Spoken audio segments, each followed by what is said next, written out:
Welcome back to trig. We're going to continue on chapter 13, section 3.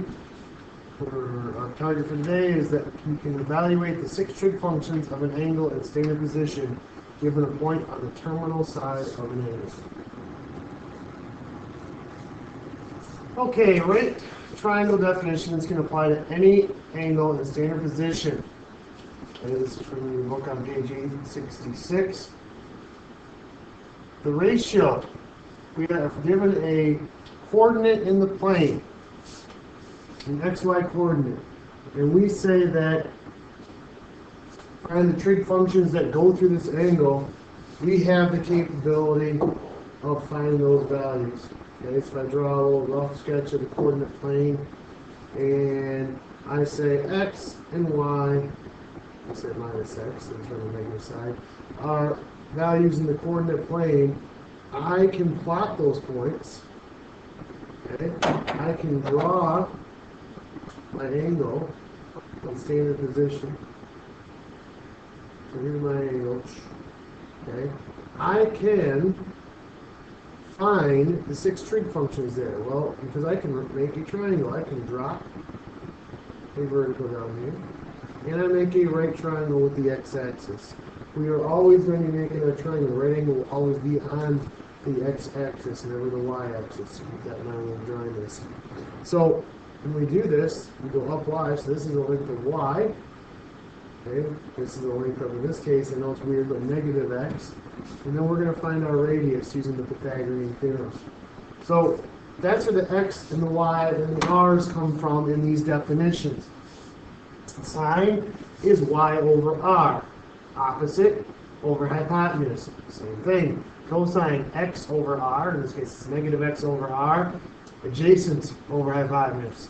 Tangent y over x, that's opposite over adjacent. And then the reciprocal functions there, just those flip. So it's the same thing as defining it by adjacent, opposite, and hypotenuse. We're just now looking at them in terms of x, y, and r in the coordinate plane. We're going to have these definitions down in your notes before you move on to the next slide, please. Okay, let negative 12.5 be a point on the terminal side of an angle theta in standard position. Evaluate the 6 trig functions at theta. Okay, so I'm going to draw my angle, negative 12.5. Here's standard position right here is my initial side. Negative 12 up 5 would be somewhere. We're just going to make a rough idea. It's going to be in quadrant 2. Here's my terminal side. Okay, here's theta. Okay, we're going to find the trig function values there. Let's drop down the vertical. And we have a right triangle. Our height is 5, so our y value over here is 5. Our length is negative 12, which I know we technically can't have a length of negative 12, but this is more indicating direction here in the coordinate plane, which quadrant we're in. So we're going to label it as a negative 12. When we do the Pythagorean theorem, though, it won't matter. R is always positive. Okay, so when we square that negative 12, we're going to come up with a positive 144, which will ensure that we have a positive R value. 169 equals R squared. So 13 is R, so our radius is 13. You can now find the 6 other trig function values. Okay. And you can still think of these as opposites and adjacents, it doesn't matter. I'm going to write out the definitions we learned today, but y over r, that's a definition of sine, opposite over hypotenuse, that's 5 over 13, excuse me. Cosine, that's x over r, or adjacent over hypotenuse, negative 12 over 13. Tangent, theta, is opposite over adjacent, or y over x. That's 5 over negative 12, or negative 5 twelfths. And if we do the cosecant and secant and cotangent, it's just the reciprocals of those. So that would be 13 over 5, or r over y. Secant theta would be r over x, or 13 over negative 12. And cotangent, that would be x over y, or the flip tangent, which is negative 12 fifths. So that's how you find the trig functions given a coordinate on the terminal side. Okay, one last example, negative 3, negative 5. We'll get it started anyways, and then I'll let you finish it for your notes. Negative 3, negative 5, that would be somewhere in quadrant 3.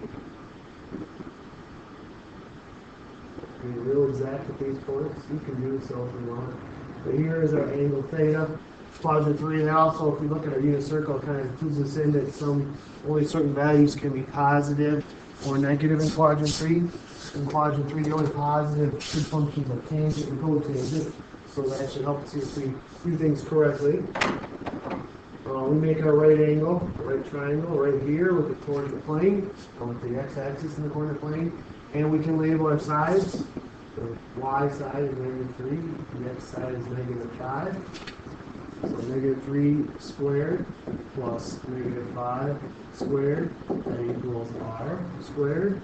That's 9 plus 25, which is the square root of 34. That's the square root both sides, right?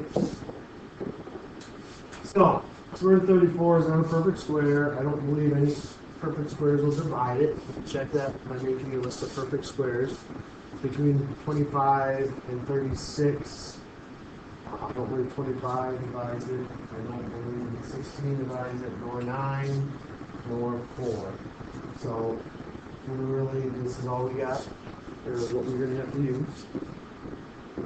So that means simplifying some fractions. Okay, so the sine of theta, well, that's just y over r, which is negative 5 over the square root of 34. Remember, to get the square roots out of the denominators, you have to multiply by whatever root is down there. It's negative 5 square roots of 34 over 34. Cosine is y over, excuse me, not y over r, x over r, or adjacent over hypotenuse, which is negative 3 over the square root of 34, which would be negative 3 square roots of 34 over 34. And then tangent of theta is y over x, or negative 5 over negative 3, which is positive 5 thirds.